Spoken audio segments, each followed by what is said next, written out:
Good morning, everyone. I'm Jenny Lee. Right now, Austin police are releasing more information about the death of a 19-year-old Texas A&M student that happened over the weekend. Police say on Saturday, Brianna Aguilera died after falling from a 17th floor balcony at the Rio Apartments in West Campus. Police Chief Lisa Davis is addressing the media right now. Let's listen in. Those statements are not accurate. I understand how grief and the need for answers can raise intense emotions and many questions. But sometimes the truth doesn't provide the answers we are hoping for, and that is this case. Please know that careful investigations take time. We must interview witnesses, collect evidence, and piece together facts. Releasing partial information too early can jeopardize the integrity of that case. I want to assure everyone that our team worked around the clock. These guys do not sleep. They worked around the clock on this case. And many of them are parents themselves. We used every available resource, interviewed numerous people, gathered evidence because we too want to understand what happened to Brianna, who was clearly loved by so many. I want to thank our homicide unit and victim services for their thorough work on this investigation and providing support for everyone that has been involved. I'm now going to turn it over to Detective Marshall, who will walk us through the timeline.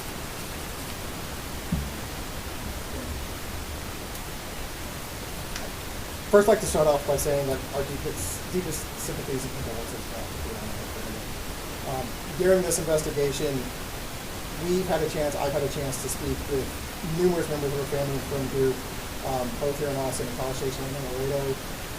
All of them, it's completely apparent that she was very much loved. Every friend and witness during this investigation has been nothing but forthcoming and open during the entire time I've spoken with them. I've been in contact with dozens of people over the past week, and every single one of them has answered my calls, my texts, submitted to interviews, and helped give answers from the moment that I've asked for that help. This also includes several people submitting to second interviews freely and without hesitation. The location this happened at, the 21 Rio Apartments, have also been helpful since the very beginning of this investigation.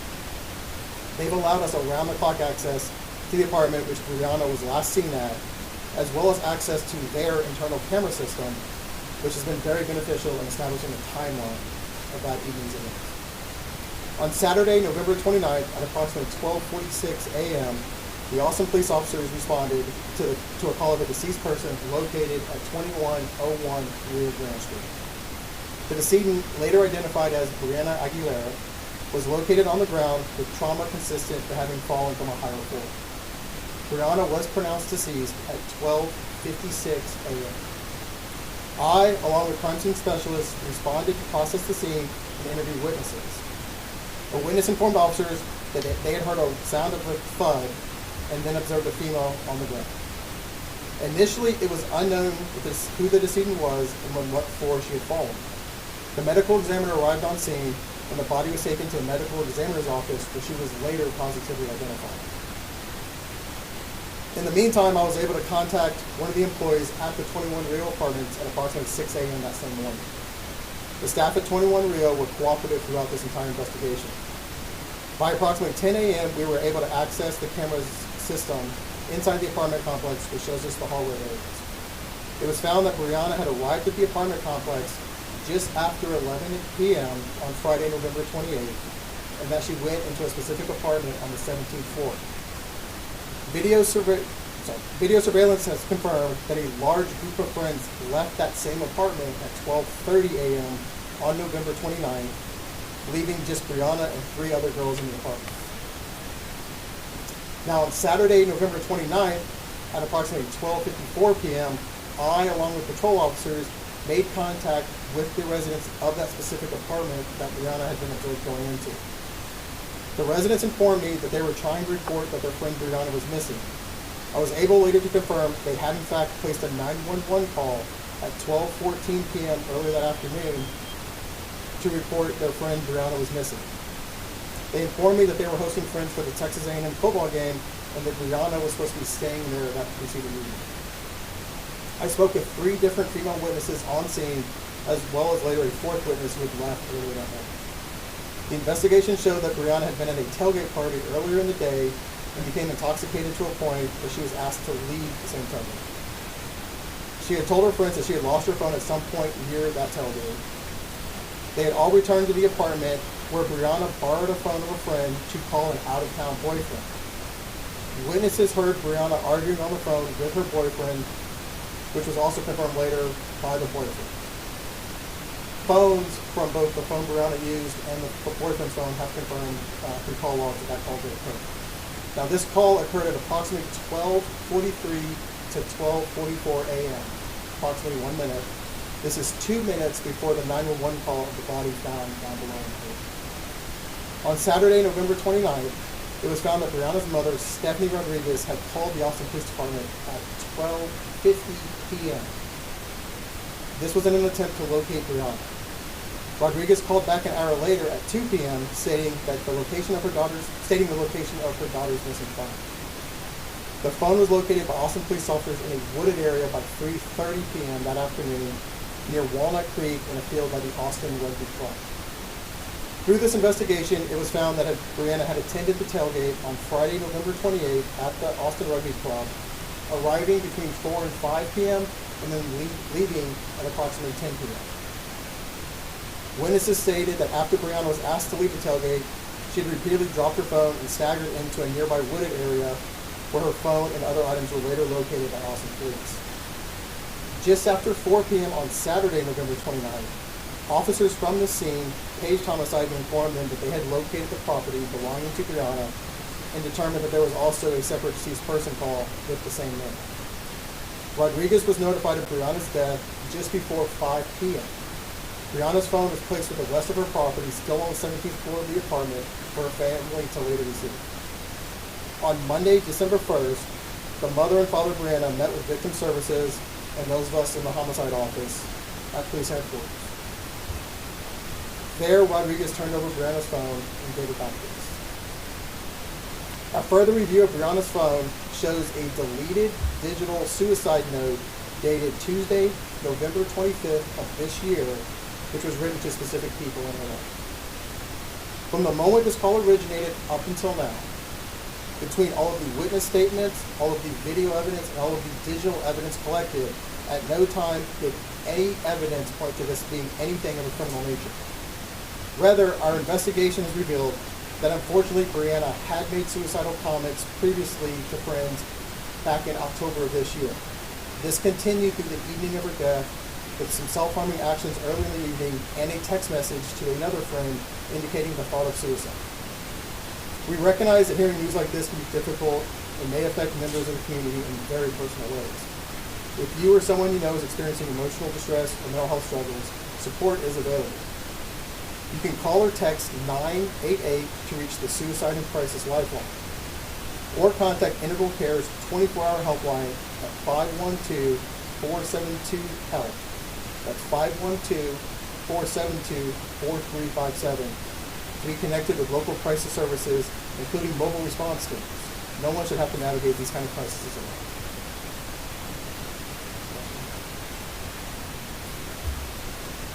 Now open it up for questions.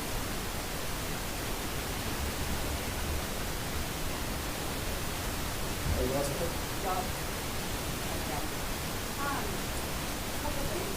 Was the mom aware of these previous when you executed out during the investigation and because other charges is saying less than online speculation? So just wanted to bring up something people have brought up about concerns about the rights of their own property. The first part first. I was in contact with Brianna's mother beginning Saturday afternoon. We spoke through Sunday and Monday through the meeting here. Since then, I've attempted 4 times to contact her. I wanted to share this information privately. She did not reply to any of my attempts to talk to her until yesterday afternoon when she asked me to talk to her about it. So I've not been in contact with her mother. However, her father I have been in contact with. He knows all this information as of yesterday. And then secondly, the fight.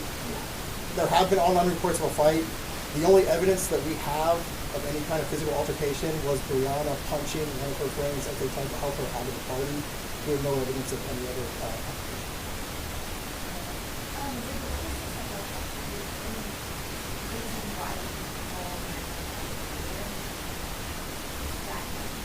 So most of those witnesses, between the time of night that it was, they slept for some periods of time.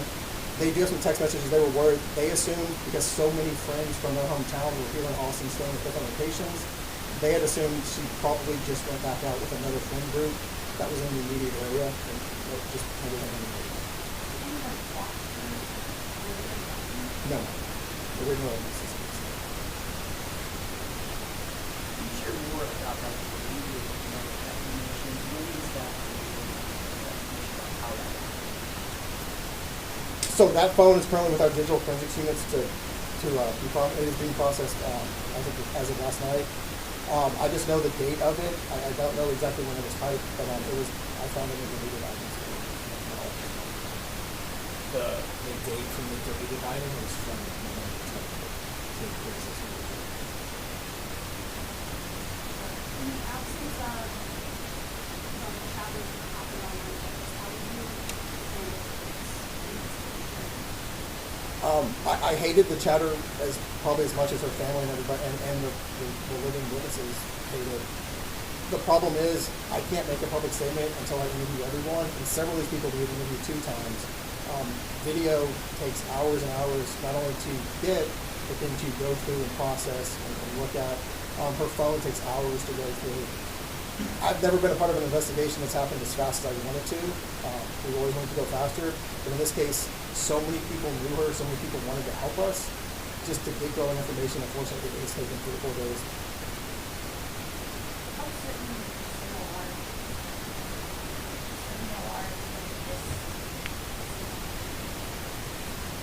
Just every investigation we have to rely on the evidence, and all evidence in this case is included in this case. Can you share a little bit more about who was inside the apartment at the time that she fell? And were you able to speak to all of them? I won't share their names, obviously. Yes, I've been able to speak with every single person in there. All of them multiple times, actually, throughout this. They were just all friends. Again, this is all a large friend group from Is there anything that you can share about what she was last seen doing after the incident, especially some of the wardrobe that was seen? I'll speak to that. She was found wearing the same stuff she was wearing at the tailgate. Part of the reason it took 4 hours for the video surveillance, she was wearing something slightly different when she arrived back to the apartment. So that kind of threw things off to actually locate her, but she was wearing that same stuff.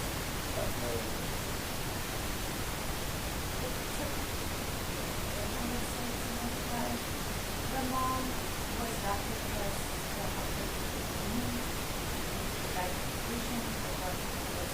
Sure. Yeah, it took a while to positively identify her, but on top of that, as Detective Marshall had mentioned, about around 2 p.m. on that Saturday is when they actually set gears in motion to try to notify her. So she had called about 12:50, and she was notified by someone.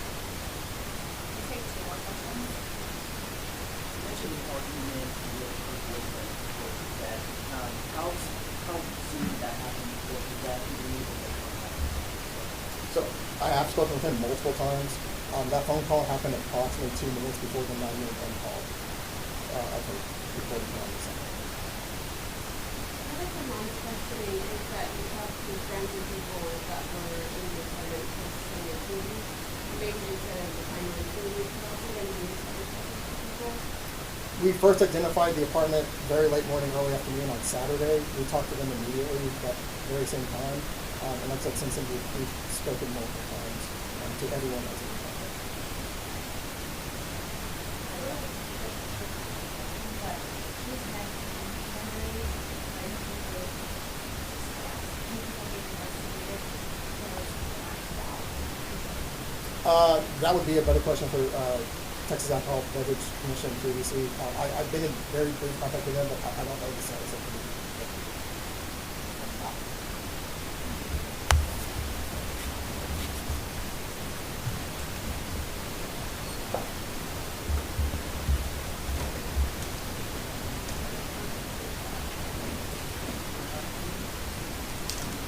All right, and we have just been listening in to a press briefing by Austin Police, specifically homicide detective Robert Marshall. We have more details about the details surrounding what happened to 19-year-old Texas A&M student Brianna Aguilera. So this is what Detective Robert Marshall had to say, but we do want to apologize for the quality of our audio. We recognize that it was hard to listen and hard to hear, but here are some of the main points that Detective Robert Marshall told reporters in downtown Austin just a few minutes ago, that all the witnesses he have spoken to have been forthcoming. He's interviewed some of them twice, and that the staff at 21 Rio Apartments have been cooperative. All right, so here's the timeline.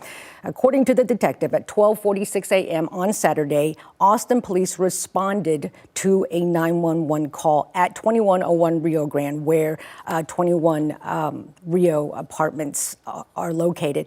That's where they found a body on the ground, trauma consistent with a fall. Now, at 12:56 a.m., that's when Brianna Aguilera was pronounced dead. The next day at 10 a.m., that's when Austin police were able to access video surveillance. And on that video, they said that it showed Brianna arriving at the apartment complex 11 p.m. Saturday. 12:30 a.m., according to the surveillance footage, they saw a large group leaving that 17th floor apartment complex. Brianna remained. And then at 12:54 a.m., police contacted the people in that apartment. Now, we also learned from the detective that Brianna attended a tailgate party earlier that afternoon, Saturday afternoon, and was asked to leave that tailgate party. She left that evening. They also looked at phone records, and from 12:43 a.m. to 12:44 a.m., police said that Brianna had a call with her out-of-town boyfriend. Let's see. And at 12:50 p.m., also on Saturday, Brianna's mom called 911, called APD, reporting daughter's death. Again, that tailgate party that started Friday night, she was there. She left at night. Saturday, the next day, 5 p.m., APD notified Brianna's mother about her daughter's death. On Monday, the mother met with victim services. And here's a piece of clue that that Austin police have revealed. On Tuesday, November 25th, they found a deleted suicide note on Brianna's phone. So that kind of underscores what Austin police have been telling us about her death, that there's no evidence of criminal activity. We know, and they know, that there's been a lot of attention about this death, but the details they just released seemingly confirm what they have been saying all along, that Brianna Aguilera did not die of suspicious circumstances. There's no criminal, it's not criminal in nature. Of course, the Travis County Medical Examiner's Office still doing the toxicology report and haven't determined the cause of death. That investigation will take a few more weeks. Again, we apologize for the audio having technical difficulties, a little bit hard for us to hear what they've said. We will take all that information, of course, bring it to you coming up on midday in about an hour or so, and we'll continue to follow this story and case. We do know that Houston Attorney Tony Busby plans to have his own press conference tomorrow. We'll also bring that to you out of Houston. For now, thanks for watching KV+.